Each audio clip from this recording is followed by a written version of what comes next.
மழையில் நனைய யாருக்கு தான் பிடிக்காது? அப்படி நள்ளிரவு பெய்த மழையில் நனைந்தபடி நெடுஞ்சாலையில் இளம் பெண்கள் துள்ளி குதித்து நடனமாடும் காட்சி சமூக வலைதளங்களில் வைரலாகி பார்ப்போரின் நாடிகளை சிலிர்க்க வைத்து வருகிறது.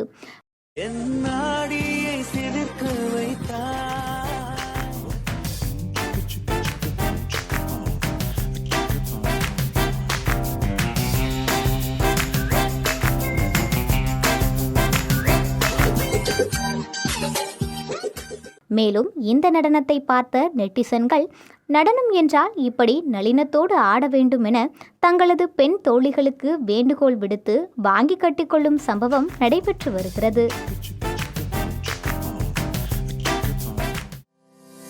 அண்மை செய்திகளை உடனுக்குடன் தெரிந்து கொள்ள இணைந்திருங்கள் NADU தொலைக்காட்சியுடன்.